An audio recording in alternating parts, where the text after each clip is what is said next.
core to who I am, I guess, are the experiences that formed me.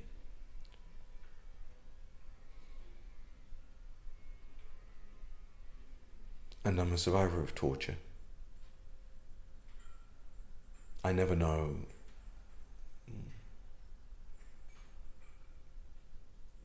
how much to share, how much I want that as part of my public identity.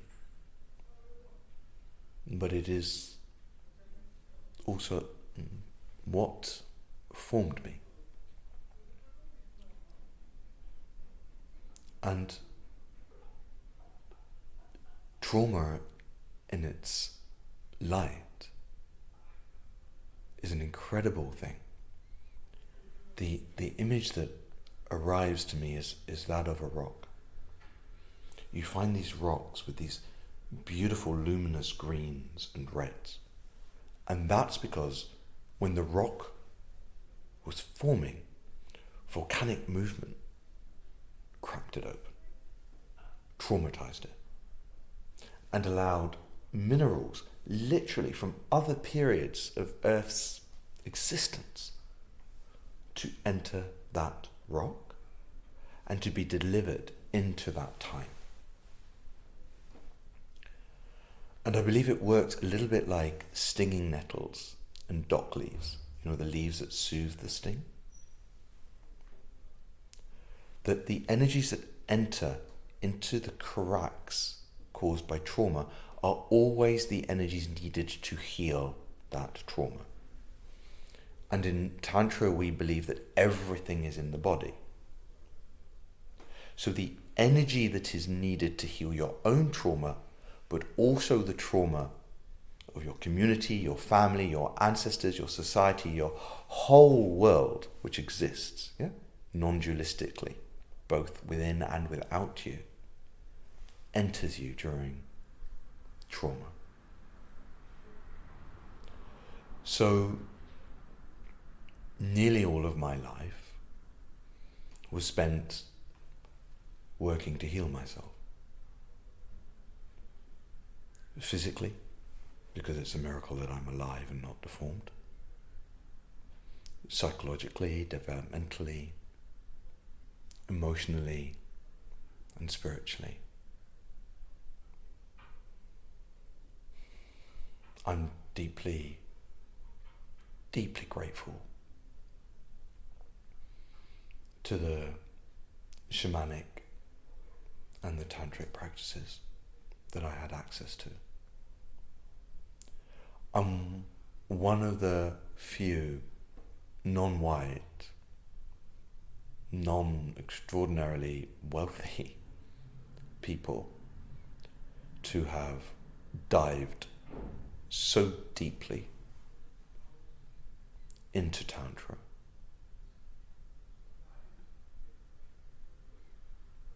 And I have a gift. It's a vibration in my voice.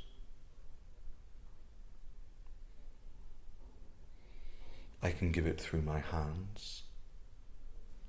I can give it through my voice. I'm still learning how to work with it. And I've done a lot of training now.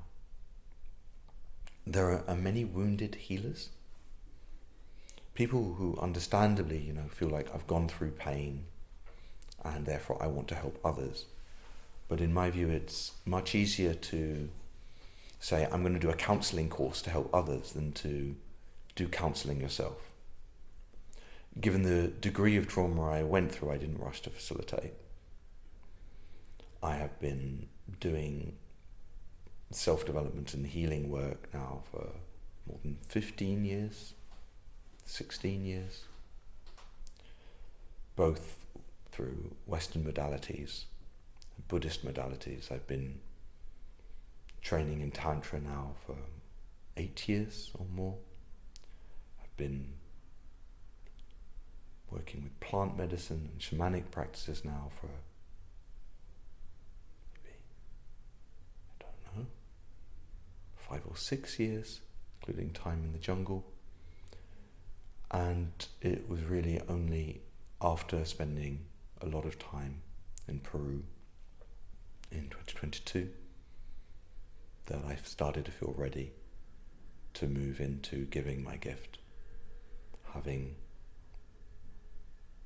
removed a lot of the traumatic blocks and much more able to channel this healing vibration that is the gift that the very difficult experiences I went through have given me. And I find that very meaningful. Very meaningful indeed. I have two main motivations for teaching Tantra. The first is that, generally speaking at the moment, to learn Tantra in any depth, you need to have money. That means that people that go to Tantra workshops or retreats or trainings have money, significant money, which means that they're generally middle class or higher and generally white. So my mission is to bring deeper tantric practices to people from a diverse range of backgrounds. And I've been thinking a lot about how to do that, which links to some of the problems within Tantra that I've spoke to in other videos around Tantra using a language that's culturally appropriated and therefore turns a lot of people off here. Tantra sort of being assimilating some sort of very sort of heteronormative attitude that makes people whose sexuality, who are queer or into kink or into other sorts of ways of expressing sexuality or gender very uncomfortable. There's a lot of, to be short, bollocks around Tantra. So as part of my motivation to bring it to more people from different backgrounds is to teach it in a way that those spaces are welcoming and can speak to those people. Right back to the point that Tantra is not an act of belief, it's an experience, and that Tantra is a teaching of something beyond language, without language, that the teachings in the practice are really returning it there